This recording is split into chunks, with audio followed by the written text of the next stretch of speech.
Most cruise ships enforce a strict dress code twice a week. People still pack like every dinner needs a tuxedo. That wrong assumption leads to 7 mistakes. Most happen before the ship even leaves port. The suitcase gets packed wrong from the start. This video breaks down all 7. We start with the biggest one. None cost extra money to fix. You just need to know what to look for.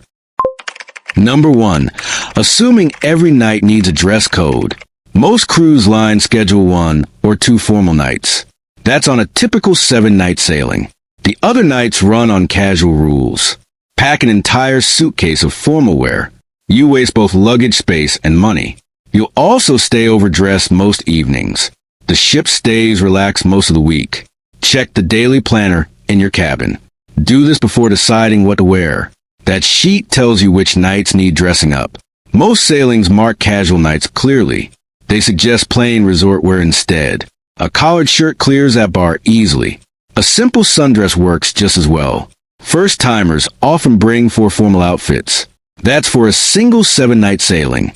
That extra weight almost always goes unused. It sits past the first formal night. A check bag of unworn clothes is dead weight. It stays that way for the rest of the cruise. Most of it goes right back home and used. Number 2. Not checking the specific cruise line's rules first. Every cruise line sets its own dress code. The differences are bigger than most people expect. Carnival leans casual most nights. Norwegian does too. Cunard enforces a stricter code. Princess does the same on formal evenings. Pack for one line's rules.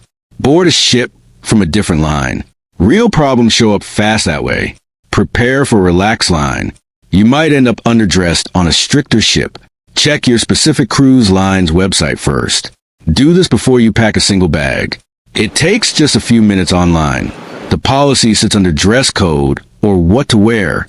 It's usually easy to find. Some lines break the policy down night by night. 5 minutes on that page beats guessing. Don't guess based on a friend's different cruise. 2 lines can sail the same route.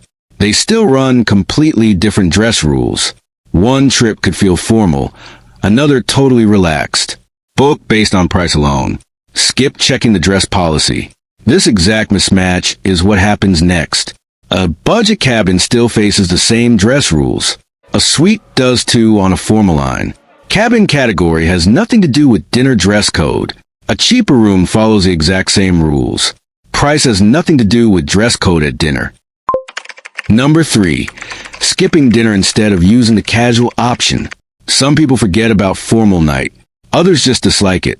Both assume they have no dinner options at night. Every major line keeps the buffet open. It stays open in casual attire during formal night. Room service runs as normal too. 0 dress code applies there at all. Skipping a proper meal makes no sense. There's always a good option available on board. The main dining room enforces a code. The rest of the ship doesn't. Plan ahead instead. Eat at the buffet. Enjoy the rest of the evening your way. Formal night becomes optional stress once you know this. Some ships run a separate casual venue that night. It sits away from the main dining room. Ask guest services about alternatives on day 1.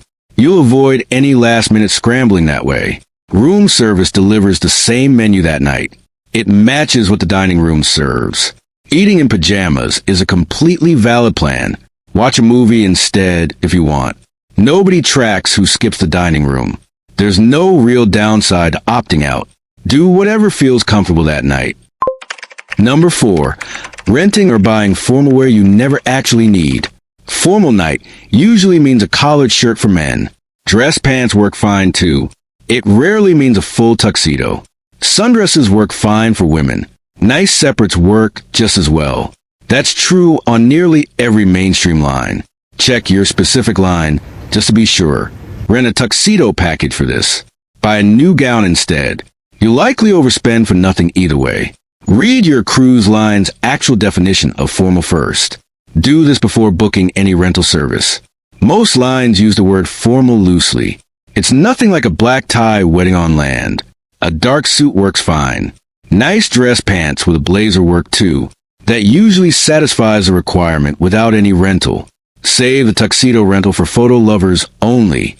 Most passengers never need it at all. Rental packages often cost more than one suit. Packing a suit from home costs nothing extra. Weigh that cost against a single night's use. The decision settles itself pretty fast. A suit already in your closet is free. It fits better than most rentals anyway. A rental fitting rarely happens before boarding. You often just guess at the size.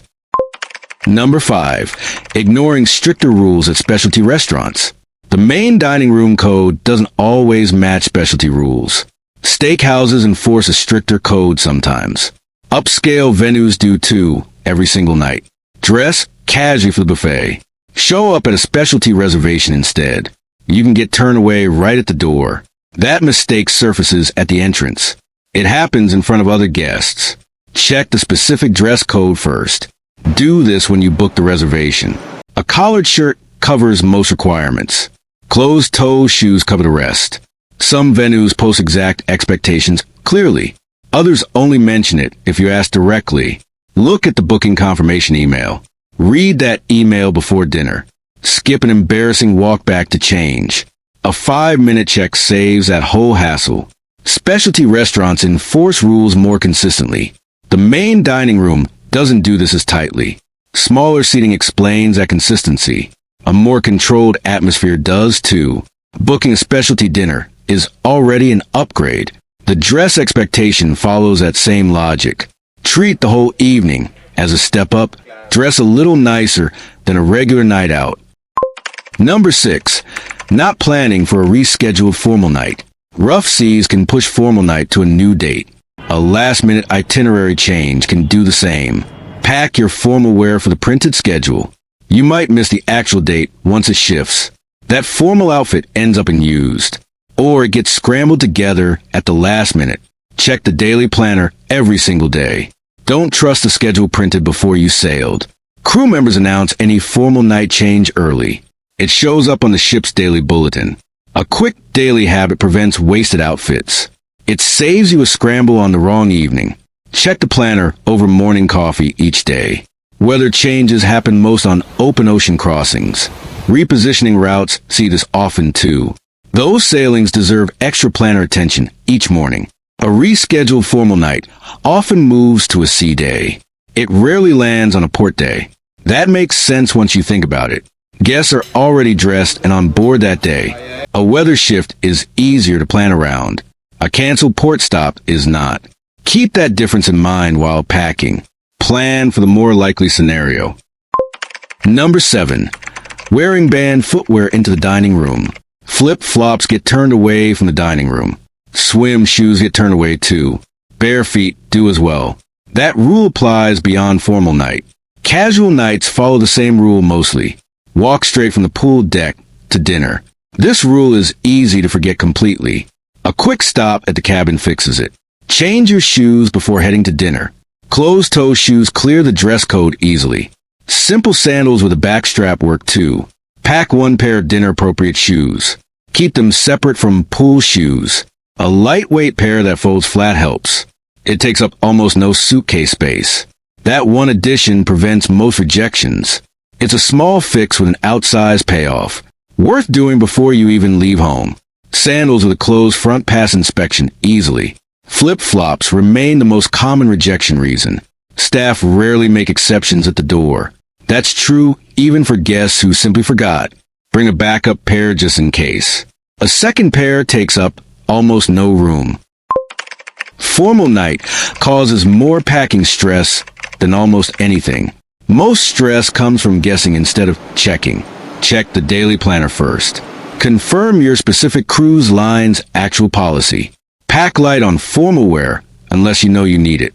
7 small checks save a suitcase of wasted space.